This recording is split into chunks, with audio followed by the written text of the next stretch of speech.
C'est impitoyable, les enquêtes d'Amber Young, Tommen, écrit par Blake Pierce, lu par Audrey.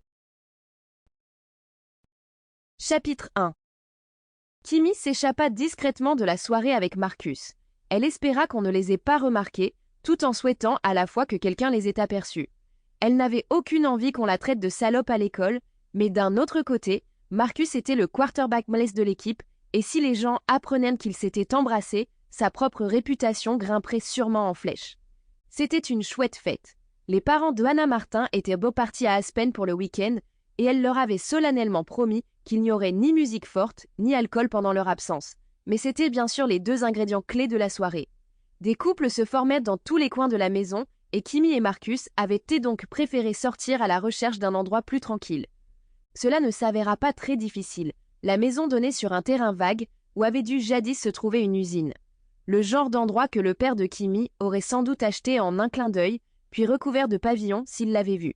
Mais il n'apprendrait rien. Pour ce qu'il en savait, sa fille se trouvait chez son amie Aliyah, de l'autre côté de la ville.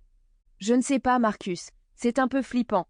En effet, la structure vide du bâtiment n'avait rien de rassurant, avec ses fenêtres cassées et ses portes condamnées pour repousser les intrus. Marcus prit la main de Kimi dans la sienne et l'enveloppa de ses longs doigts. Ça ira.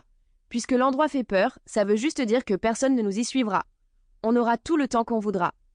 Kimi l'observa, puis décida qu'elle pouvait supporter un petit côté flippant si elle avait ensuite l'occasion de passer tout le temps qu'elle voulait à embrasser le beau gosse de l'école. De plus, elle ne pouvait se permettre d'avoir l'air effrayée. Marcus risquait de penser qu'il ne l'intéressait pas ou qu'elle cherchait juste une excuse pour retourner à la fête. Elle se laissa donc entraîner vers l'usine abandonnée. Les planches d'un qui recouvraient l'une des portes étaient cassées. Marcus tira dessus afin d'agrandir le trou et de leur permettre de s'y glisser. « Tu es sûr de ce que tu fais ?» demanda Kimi. « Ça n'a pas l'air très confortable là-dedans. »« On va trouver un endroit, » lui promit Marcus. Il l'attira à l'intérieur et elle le suivit. Si elle se dérobait maintenant, elle perdrait non seulement la chance d'embrasser le gars le plus séduisant du bahut, mais risquerait en plus de récolter la réputation d'être une allumeuse, une lâche, ou pire. L'ennui, c'était qu'elle se sentait un peu nerveuse à présent, et pas uniquement pour les raisons habituelles lorsqu'on roulait des pelles au quarterback. Est-ce que ce serait bien? Penserait-il qu'elle embrassait bien? Marcus parlerait-il d'elle à ses amis le lendemain? Non, son anxiété provenait de l'usine. Celle-ci semblait s'employer à faire peur de toutes les façons possibles. La lune projetait sa lumière par les fenêtres et jetait d'étranges ombres sur le sol. Elle se reflétait sur les anciennes machines et les faisait ressembler aux squelettes d'immenses bêtes. Sans s'en rendre compte, Kimi se mit à marcher sur la pointe des pieds d'un air craintif. L'endroit semblait réclamer le silence. Elle ne pouvait s'empêcher de penser que...